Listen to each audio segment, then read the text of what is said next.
liberar todos aquellos que cuando tengan que dejar este mundo no estén con el Señor.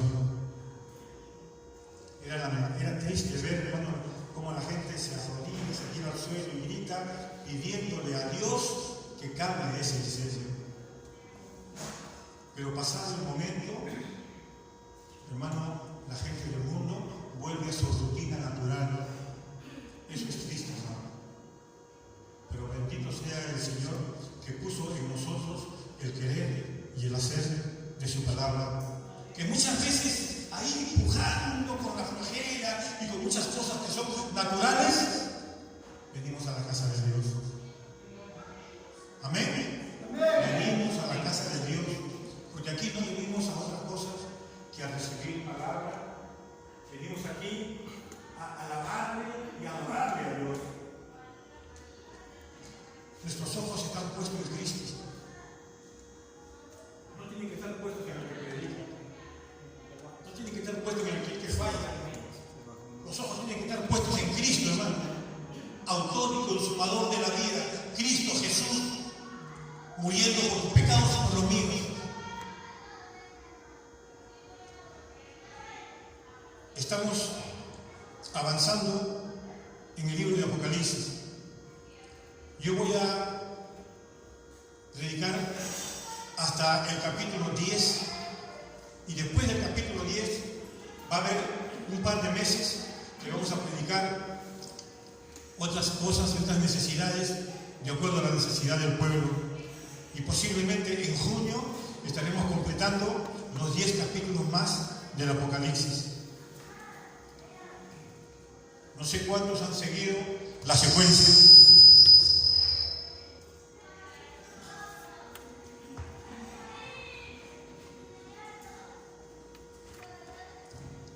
Dice, la Biblia da testimonio de Jesús. Quiero decirles que cada uno tiene la Biblia y da testimonio de Jesús. Que estos seres dan un aspecto del Mesías. Está hablando de los 24 ancianos. Y decíamos que los 24 ancianos que nos muestra el libro de Apocalipsis antes del capítulo 6 o en el mismo capítulo 6 nos está hablando de 24 ancianos y muchas veces no sabemos quiénes son esos ancianos. Dice que estos ancianos ponían sus coronas delante del trono de Dios y lo adoraban. Y estos ancianos son los 12 primeros ancianos, son de las 12 tribus de Israel, y los 12 siguientes son los apóstoles del Señor del Nuevo Testamento. Decíamos que los candelabros también nos hablan de las iglesias y que las estrellas muestran a los ángeles simbólicamente. Cuando vamos avanzando con la lectura vamos a encontrar estas palabras y ya sabemos de quién se trata. Teníamos que haber leído Daniel, teníamos que leer Ezequiel, teníamos que leer Isaías para poder entender la simbología que nos brinda el libro de Apocalipsis.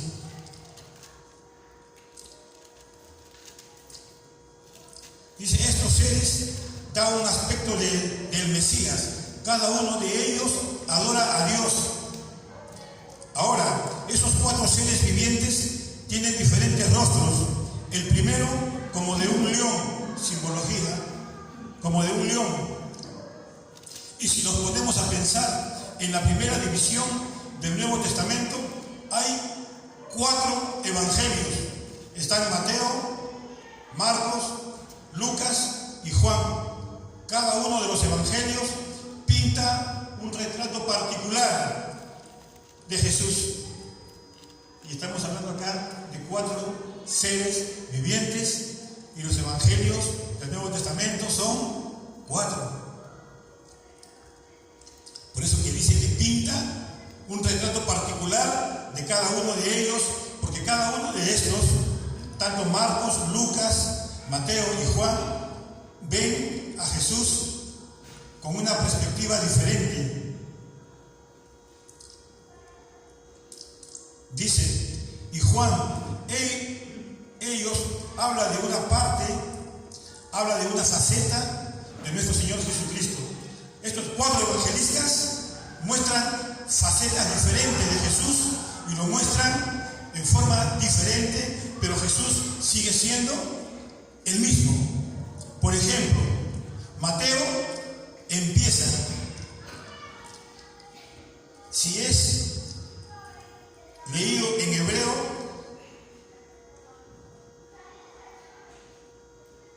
dice, Fer Polido Se Trua, Yamar Shia. Esto significa, este es el libro genealógico de Jesucristo. Dice, Jesucristo, hijo de David, Jesucristo, hijo de Abraham. Miren, está hablando, hijo de David, hijo de Abraham. Dice, hijo de David, porque es rey. ¿Qué capítulo es? Todo el 5, pero estoy sacando. Este es todo el capítulo 5. Ya empezamos la semana pasada. Pero no está, Santiago, no está textualmente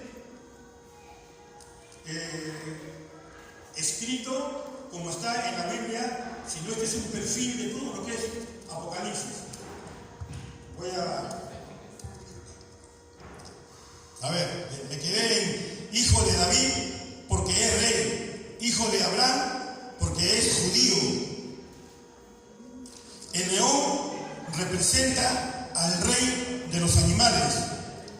Mateo escribió a una audiencia judía basada en el Tanaj. Esto es la Biblia hebrea del Antiguo Testamento. Él sigue las profecías del Antiguo Testamento y pone a Jesús como el cumplimiento de cada una de ellas. Juan, cuando comienza a dar testimonio de lo que él ha visto, él lo veía de una óptica judía. Entonces todo lo que nos muestra Juan en el libro de Apocalipsis lo hace desde el punto de vista judío, tanto de las enseñanzas como de la vida y la cultura judía. Para que tengan ustedes una idea, hasta hoy día el judío no cree en la Trinidad de Dios. La religión judaica hasta el día de hoy no considera a la Trinidad de Dios. Ese es el judío. Es muy distante de lo que nosotros ya hemos aprendido por el conocimiento de la palabra de Dios.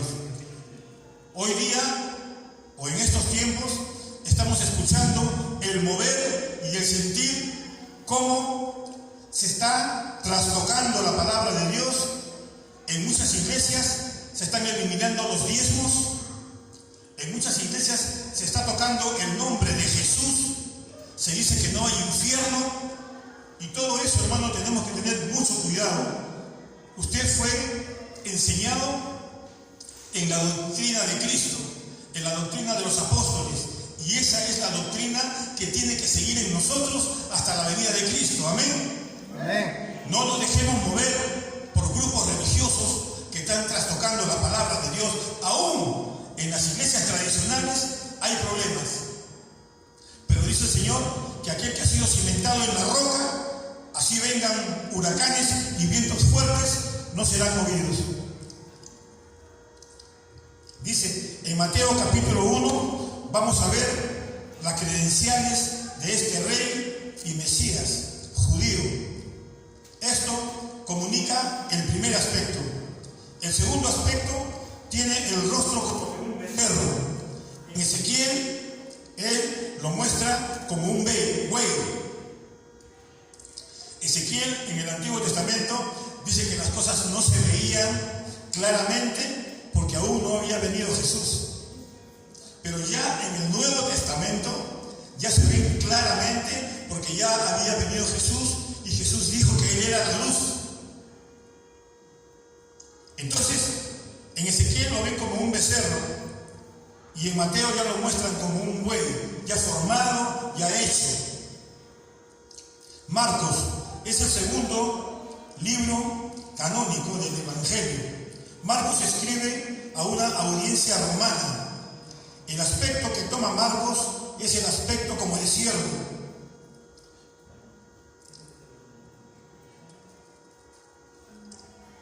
Era sufriente, penoso, porque un buey trabaja todo el tiempo y no para, y no vive para sí mismo, da su vida por los demás.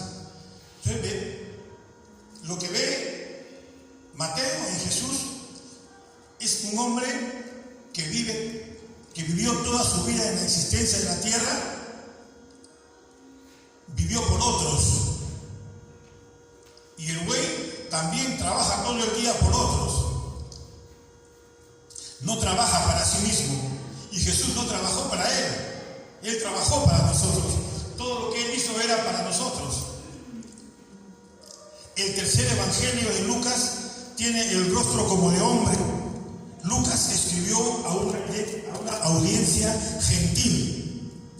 Nosotros cuando predicamos en la calle la palabra de Dios, tenemos que identificar a quién le estamos hablando.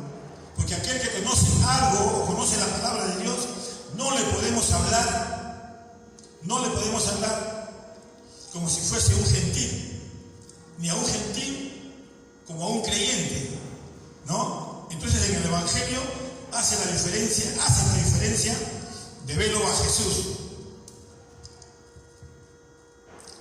Lucas presenta a Jesús como el hombre perfecto. Y sabemos que Lucas no era una persona que no conocía, era una persona profesional, él fue médico y era muy instruido. Y él ve a Jesús como un hombre perfecto. En Mateo vemos la genealogía de Jesús que desciende desde Adán, pero en la genealogía que escribe Lucas lo hace desde Adán. En lo que Lucas está interesado es en explicar que Jesús era hijo de hombre. Ese era el interés. Por eso que la Biblia dice, ¿no?, que Él no es hombre para que mienta, ni hijo de hombre para que se arrepienta. Entonces, cuando leemos esos textos bíblicos, tenemos que tener claro que la simbología que muestra Lucas no es igual que la que ve Mateo, pero están hablando de la misma persona. Vemos que Lucas está retratando la personalidad perfecta del Maestro, del Señor Jesucristo. Y el cuarto ser viviente tenía el rostro como de águila, representando lo celestial. Es decir, aquí el apóstol Juan se enfoca en el aspecto divino. Decíamos que cuando Juan escribe el cuarto evangelio, él ya había leído a Lucas, había leído a Marcos y había leído a Mateo. Entonces, él hace una conclusión de lo que ya sabía, de lo que ya había leído, y concluye diciendo todas estas cosas. Dice, 4 seres vivientes dan testimonio del Mesías, 4 evangelios. ¿Vamos entendiendo? 4 evangelios, 4 seres vivientes, y Juan nos señala con cuerpo o rostros de animales para poder hacer una distinción del mismo Jesús de acuerdo a lo que Él hizo y las actitudes que tuvo. Esto pone sus coronas delante de Dios.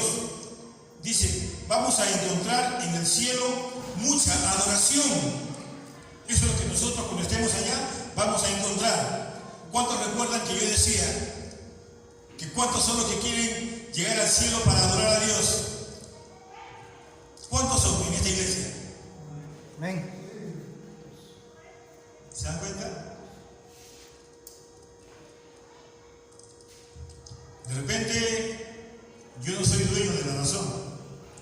Yo no soy dueño de la razón. La razón en mi vida se llama Cristo. Pero si yo estoy en la iglesia, Yo vengo con un propósito de que mi sí sea sí y de que mi no sea no. Por eso es que estoy acá. Porque si no sabemos o no tenemos el ánimo de llegar alguna vez a estar juntamente con Cristo, ¿qué hacemos acá?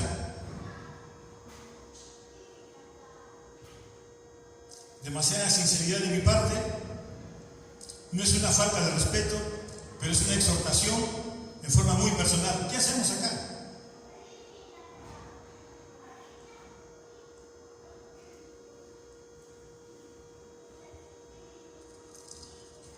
Y esta palabra se va a cumplir. Esta palabra se va a cumplir porque el libro de Apocalipsis difiere de dos etapas. La etapa en que Dios trata directamente con el pueblo judío y cuando Dios trata directamente con la iglesia. Hoy, ¿cuál de las dos etapas está viviendo usted? ¿La etapa con los judíos o la etapa de la iglesia? Usted y yo estamos viviendo la etapa de la iglesia. ¿Qué cosa es la iglesia? ¿No somos el grupo de todos nosotros que adoramos a Dios? ¿Que seguimos a Dios? ¿Que predicamos de Dios? Somos la iglesia.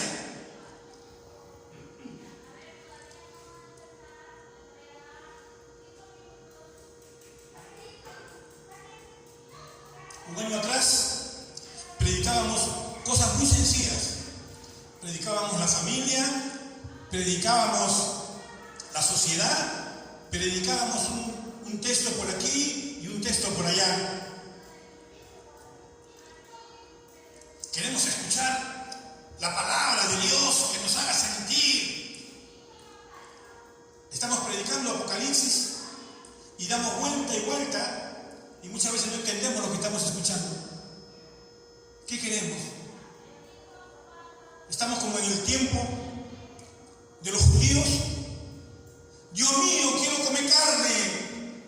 Dios mío, me has traído acá donde no hay agua. Moisés, ¿qué hago acá? No tengo agua. ¿Por qué no me regresas a Egipto, donde yo era esclavo, pero tenía un techo y tenía que comer? En el tiempo de los judíos, hoy, ¿qué podemos decir? Señor, déjame que regrese al pecado, porque de ahí fue donde nos sacó el Señor. ¿Estamos contentos de vivir en el pecado o queremos vivir en Cristo? Queremos vivir en Cristo, entonces esforcémonos por vivir en Cristo. Ser cristiano no es fácil. Ser cristiano no es venir acá, sentarse, leer un rato y irme a mi casa. Eso no es cristiano. Dice que solamente los valientes arrebatarán el reino de los cielos. Y tenemos que ser valientes delante de las cosas del mundo. ¿Ustedes creen que porque vienen acá las cosas o los problemas se van a acabar? ¿Las enfermedades se van a acabar? No. Dice el Señor en su palabra que todas estas cosas aumentarán y la fe de muchos apostatará. La fe de muchos. ¿Qué hago yo con todo el conocimiento si no sigo a Cristo? ¿Qué hago hablando de Cristo? Hablando como un fariseo de Cristo, cuando no hago la voluntad de Cristo.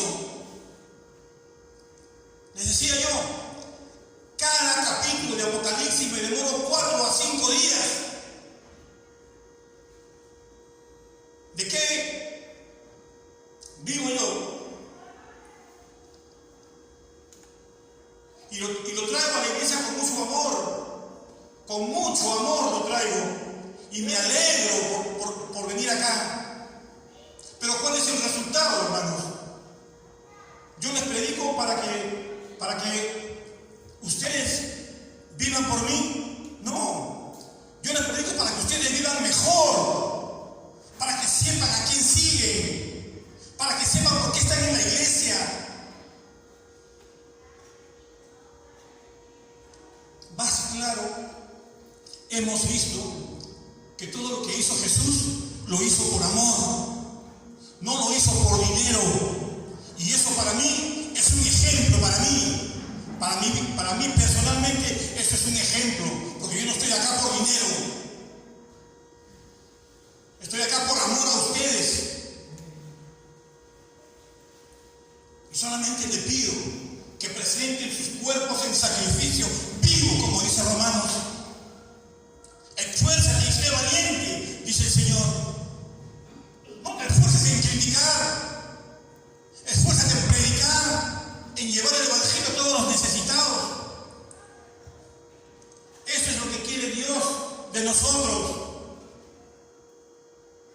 Dios no nos va a preguntar otra cosa, sino ¿qué hiciste con mi palabra cuando estemos delante de Él? ¿Qué hiciste con mi palabra? ¿La pusiste por obra? Dice, tenemos que saber leer la palabra de Dios. Aquí, ¿qué aspecto de Dios se está reconociendo? Una adoración. Es reconocerlo como creador de todas las cosas y que por su voluntad existen. Todas las cosas existen por la voluntad de Dios y para el beneficio del hombre. Para eso Dios creó todas las cosas, para el beneficio del hombre. Y muchas veces no lo podemos entender. En realidad, dice Apocalipsis 5:1, dice: y vi en la mano derecha del que estaba sentado en el trono un libro escrito por dentro y por fuera, sellado con 7 sellos. Revisen ahí Apocalipsis 5:1, para que lo que yo les predico vaya de acuerdo con la palabra. Y si no está con la palabra, yo les estuviese mintiendo. Dice, en realidad, desde el aspecto judío, como lo ve Juan, y aquí se nos abre un poquito el panorama y nos dice, en realidad era un rollo. Recordemos que en aquellos días no se editaban libros. Nos vamos dando cuenta que en ese tiempo no habían libros. Pero aquí, cuando ya se hace la Biblia, se ponen libros, pero en realidad eran rollos. Todo era hecho con la mano. Habla de manuscritos. Dice, había diferentes tipos de escritura. Estaba la litografía, que podía ser grabados en piedra, los jeroglíficos, también los sumerios, la escritura cuneiforme, que acuñaba y golpeaba. También los manuscritos podían ser en pergaminos. Acuérdense de Pérgamo, la isla donde estuvo preso Juan. Ahí Juan escribió en Pérgamo, en esos pérgamos que eran unos pedazos que tenían los árboles, y ahí todo lo que Dios le revelaba, él ahí lo iba escribiendo. También había en pieles de animales, y en Egipto usaban los papiros.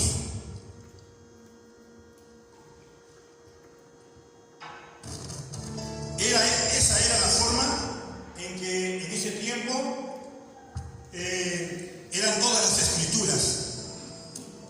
Dice, todos los manuscritos eran a mano. Entonces lo que Juan ve en ese rollo, pero a los rollos se le llama Biblias y Biblia, que significa libros. Dice que este libro o este rollo estaba sellado con 7 sellos. Dentro de ese rollo había ese libro y encontraba después del sello un contenido y luego el siguiente sello y otro contenido.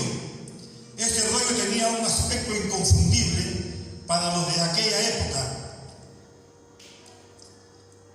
Ese rollo era un documento legal. Por eso Juan no tuvo ningún problema para identificar ese documento. Quiere decir que Juan estaba acostumbrado a ver ese tipo de documento y para él no era raro que era un rollo con un sello, porque humanamente en esos tiempos era un documento legal. Cuando un hombre adinerado vendía a un esclavo a otro, también lo hacían con un documento. Y ese documento le ponían un sello y lo cerraban. Y solamente tenía derecho de abrir ese rollo el dueño que lo había comprado, para poder mostrar que ese siervo ya le pertenecía a él. ¿Qué les quiero decir? ¿Quién era, en este caso en Apocalipsis, el único autorizado para abrir los rollos? Amén. Amén. El único autorizado, porque Él es dueño nuestro.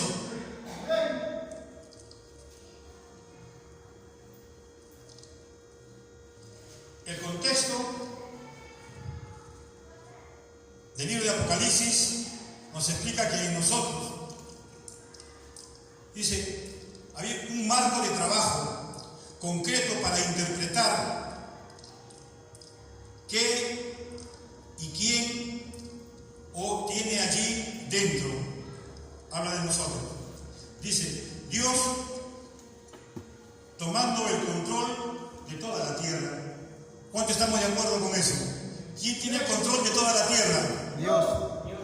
Amén. Porque Él es su creador, ¿verdad? Él puede hacer con la tierra lo que le plazca.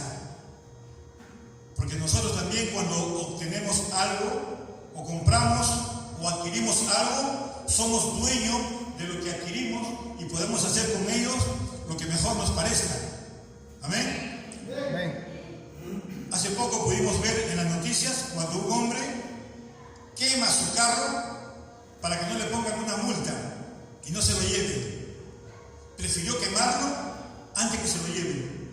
Y nadie pudo decirle nada porque era de él.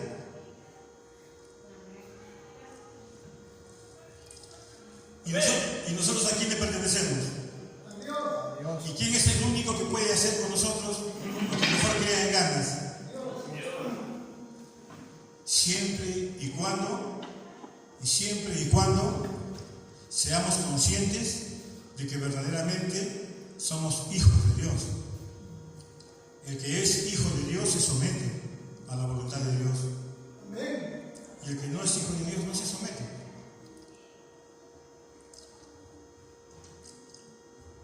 Dice, de la tierra, la Biblia nos habla que ya viene el desalojo de Satanás de la tierra. Ese impostor será echado de la tierra y no podrá perpetuarse en la tierra. Veremos que Dios está poniendo bajo control todo lo que está en la tierra. Dios está poniendo bajo control todo lo que está en la tierra.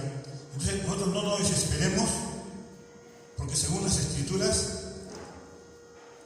la venida de Jesús está cerca, pero todavía no es el momento. Tiene que acontecer todo lo que dicen las Escrituras en el libro de Apocalipsis.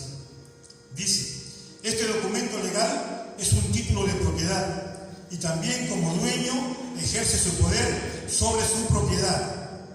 Este documento muestra que lo que le fue arrendado a Adán y lo perdió por el pecado llega a su fin y el dueño tomará posesión sobre lo suyo.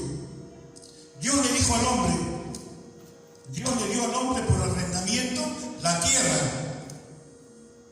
por 6,000 años. Y Dios le dijo, 6 días trabajarás. Ese es el número de Dios. Él dio al hombre la tierra para que la trabajara. Dios es un Dios de mayordomía y es un Dios de inversión. Aparte de que Dios hizo todas las cosas, dispuso en la tierra cómo se deberían hacer y no se cumplió. ¿Cuántos de nosotros hemos tomado como ejemplo la desobediencia de Eva y Adán? ¿Cuántos la conocemos? ¿Todos la conocemos? La desobediencia. ¿Y hemos aprendido algo de esa desobediencia? ¿Quiere decir que no estamos en pecado delante de Dios? Delante de Dios, un día es como 1000 años y 1000 años como un día. Dios coloca dones y talentos. Muchos en la iglesia aún no se dan cuenta que tienen dones y talentos porque nunca los han puesto a disposición de la iglesia. Dice la Biblia que los dones primeramente son puestos en el hombre para bienestar de la iglesia.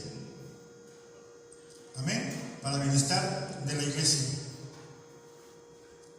Si yo le preguntase a algunos cuáles son sus dones, creo que se sentirían un poquito extraviados porque no los conocen, pero otros sí los conocen. Y de eso también tenemos que preocuparnos un poco. Dice, en Adán, después de 6.000 años, Adán tenía que entregar el fruto, la fructificación a Dios, y luego vendría el séptimo día del milenio, día que falta que se cumpla. Todavía falta que se cumpla la fecha del milenio. Tenemos toda la historia enmarcada en 7.000 años. Escuchen esta parte, la voy a repetir. Tenemos toda la historia enmarcada en 7.000 años entre la pasada eternidad y la futura eternidad. La gente no sabe de estas cosas.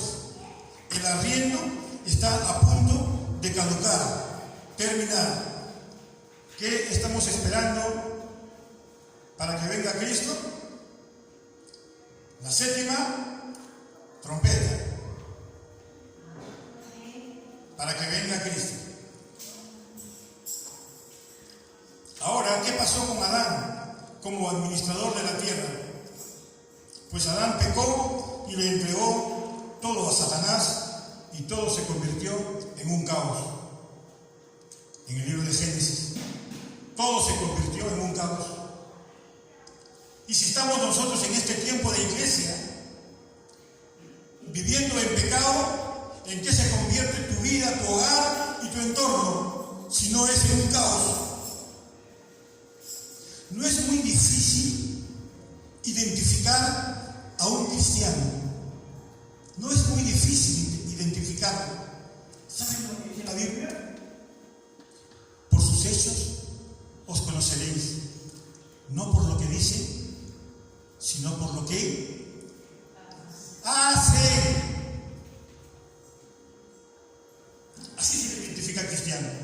Y cuando identificamos a una persona que no está haciendo la voluntad de Dios, no tenemos que bajar a ese nivel, sino más bien tenemos que orar por esa persona y pedirle a Dios que la restituya, que la restablezca, porque Él tiene el poder. Al pecado de Adán, la Biblia lo llama transgresión.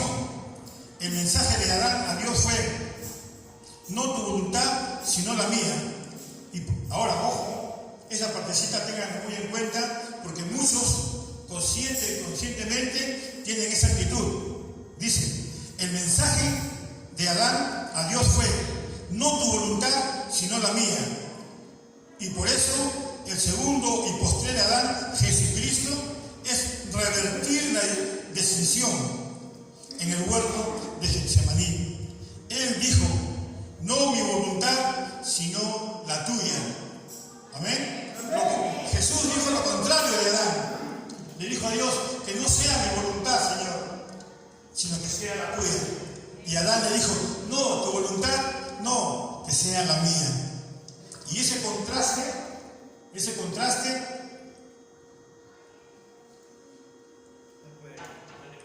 lo tenemos que aplicar nosotros en el día a día.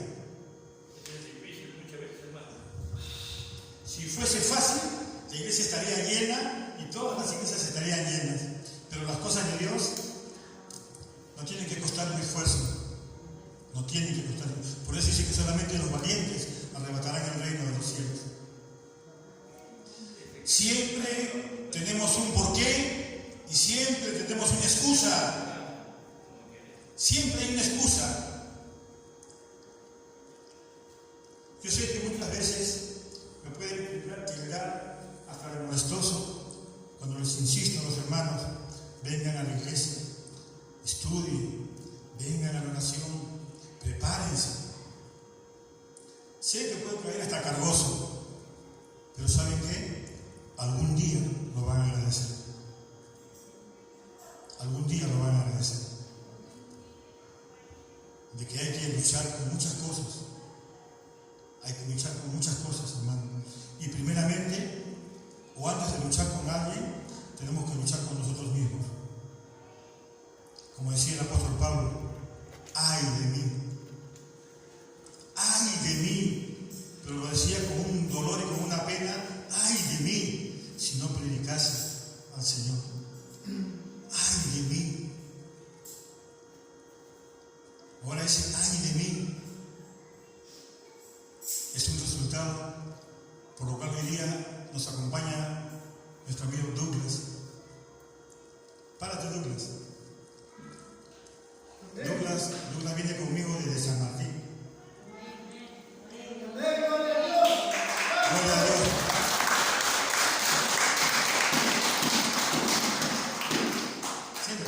Siéntate. Entonces, se pueden dar ustedes cuenta que no es cuestión de hablar, sino actuar. Y lo pongo eso como ejemplo. Porque yo no puedo poner ejemplo, ni me gusta poner ejemplo a nadie, sino yo mismo. Eso se llama esforzarse. Hermanos, los que me conocen saben que yo no hablo por vanagloria.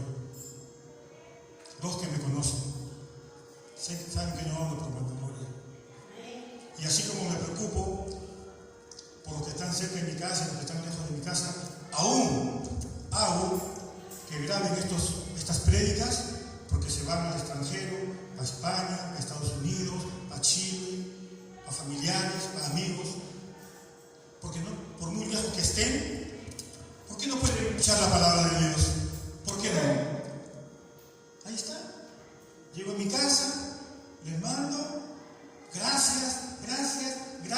Y yo le digo a Dios que permite que donde tú estés, de aquí de Pachacute, puedas escuchar la palabra de Dios.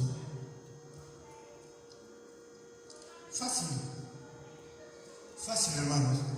Vamos con un poquito más, porque tenemos que hacer otras cositas acá en la iglesia también. Dice, ¿no? Marcada de Adán. Dice, como fue considerado por Dios, fue de dos maneras. Una ofensa legal también fue considerada como una transgresión o traspaso. ¿Será igual un error que un pecado? ¿Qué dicen ustedes? ¿Será igual un error a un pecado?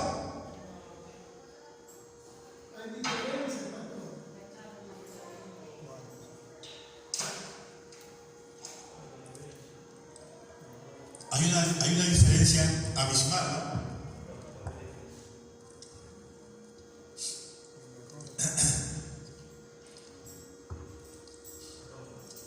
Como una transgresión o traspaso adámico. Se le traspasó a Satanás en ese momento. Dice que cuando Adán pecó, todo lo que Dios le había dado, Adán se lo entregó al diablo. No solamente su vida, sino todo lo que Dios le había dado a él. ¿Recuerdan ustedes cuando Jesús estuvo en el desierto ayunando? Y el diablo le dijo, si te postrares delante de mí, yo te daré hasta donde tus ojos pueden ver. Y Jesús no le refutó, porque sabía que lo que estaba diciendo el diablo era verdad. Todo lo que el diablo le quería dar le pertenecía a Satanás. Ahora imagínense ustedes los que están en pecado. ¿Le han entregado solamente su vida a Satanás? ¿O todo lo que Dios le dio? ¿Por qué me va mal en mi trabajo? ¿Por qué la vecindad no me lleva? ¿Por qué mis hijos pasan y pasan esto? ¿Por qué mis nietos pasan y pasan esto? y oramos para que la cosa mejore, pero no le decimos, Señor, me arrepiento, te pido perdón porque sé que no estoy viviendo delante de ti como debe de ser. Nos vamos por las ramas en vez de ir de frente a las raíces. Hermanos, en un árbol, vemos que el árbol no sirve cuando está seco, pero muchas veces no nos damos cuenta que de ese árbol hay unas raíces que no las podemos ver porque están bajo la tierra y están verdes y esperando más agua para que ese árbol florezca. Eso pasó con Jesús, con la higuera. Digo esto en el amor del Señor y con el respeto a ustedes para que tratemos de enderezar lo que está torcido. Luchar contra el diablo es fácil.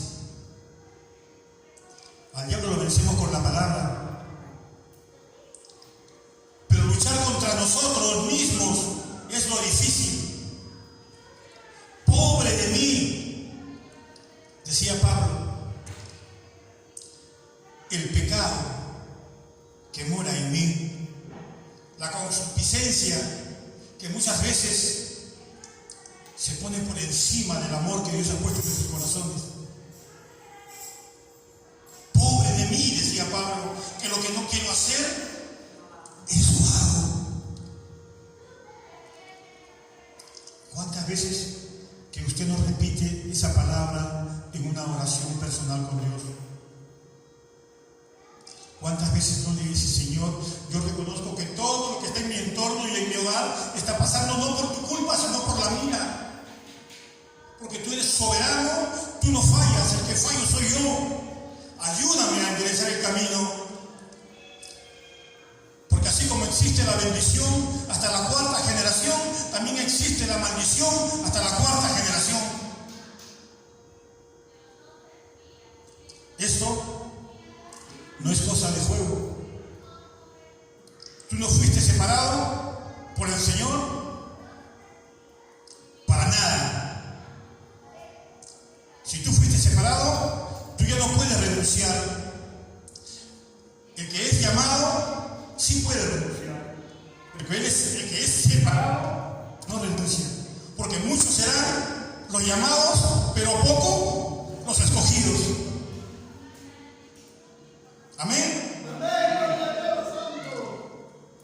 La tierra volverá a su dueño original. Tenemos que alegrarnos por eso. Pero el Señor no va a venir a la tierra para encontrarla de cualquier manera. El Señor quiere encontrar su tierra como Él la dejó. Sabemos que la tierra físicamente se ha movido 2 puntos del eje de su eje principal. La tierra no está en su eje principal. Pero antes que venga el Señor, la tierra va a volver a su eje central. Hay que también leer. Hay que empaparnos para saber cuál es nuestra condición y nuestra situación antes que venga Cristo.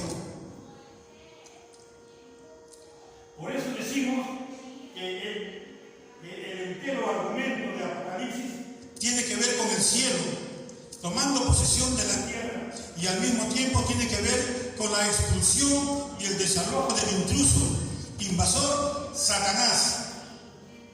Él va a ser sacado de esta tierra y no va a tener ningún recurso para hacerse dueño de ella, porque esta tierra tiene un dueño y ese se llama Jesús. ¿Cuál es la actitud de la tierra? No queremos este reino sobre nosotros. Lo leemos en Marcos 12. Dice, para volver donde se le da el aliento a un hombre y la gente dice, no quieren ser gobernados por Satanás, pero vino Jesús y los suyos no le recibieron y lo mataron. Pero Jesús viene a la tierra, no se va a quedar así. Las cosas van a cambiar.